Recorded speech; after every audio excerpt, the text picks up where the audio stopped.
What's happening with Dan Lawless here, West Ham Fan TV, after Newcastle 2, West Ham United 2. I'm here with Elias. Mate, how do you feel about that? It's hard to know. It's for mixed emotions. We got a point at the end of the day. What are you thinking? Yeah, I think a draw wasn't a bad result, but I have a lot of things to talk about our sort of long-term future about this club because David Moyes, I don't think he got the right changes for me. He only made 2 out of 5 changes, and he should have started Yarmolenko. When Yarmolenko scored against Chelsea, he hit the ground running as soon as he came on. He only brought him at minute 75. He should have brought him on at half time, or he should have even started him on for the game. Disappointing that we let a 1-0 lead and a 2-1 lead slip away from our hands.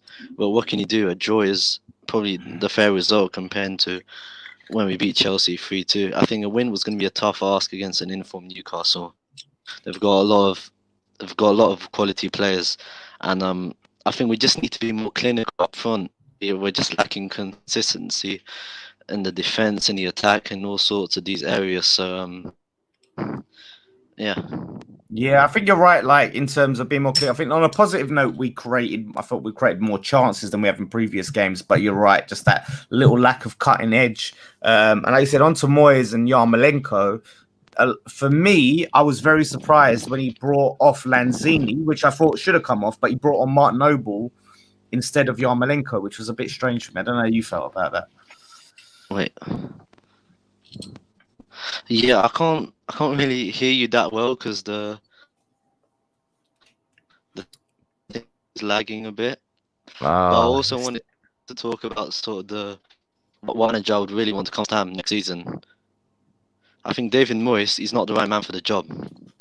But personally, I would love Scott Parker to come in because not only he's been playing at West Ham, but he's been relegated as a manager with Fulham, and he's been relegated as a player with West Ham. So if we do go down, he knows what it's like being relegated as a player and as a manager from the Premier League to the Championship. So if we go down and he could rebuild our squad, and we can go back up in the Championship, we'll be a good threat. I think the owners are there for the long term. I think meanwhile performances on the pitch is what matters, and if we don't have that sort of if we don't have that consistency against Norwich and Burnley, like we did against last season, we were losing against the shit teams, and we're going to do that again. It's I think that worries me so much that we've dropped a lot of points from winning positions. We need to be clinical. And you said, like, obviously Scott Parker, you'd like to see us take over if we go down. What would you like to see happen if we stay up in terms of managers? I can't really hear you, but can you hear me now? Like, I was just saying, who would you like to see manage West Ham if we stay up?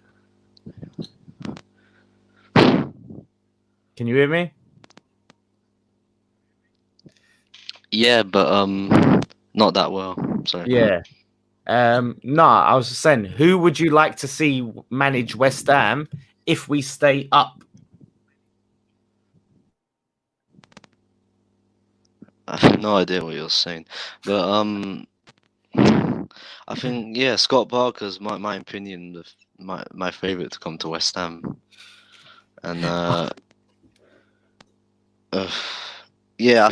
think David Moyes wasn't the right man for the job. I knew it right from the start. He signed Jared Bowen and Souček, but he left it too late. He should have signed him at the start of the transfer. It's a bit like a Pellegrini. He changes too late. He made a lot of signings, but he didn't sort of take in what areas we struggled on the pitch. And, we're struggling on all areas of the pitch at the moment. Well, fair play, mate. I don't know if you can even hear this, but thank you so much for coming on, Elias. Hopefully next time we get you on, internet will permit a better two-way conversation. But, thank you so much for your thoughts, and we'll see what happens in Burnley.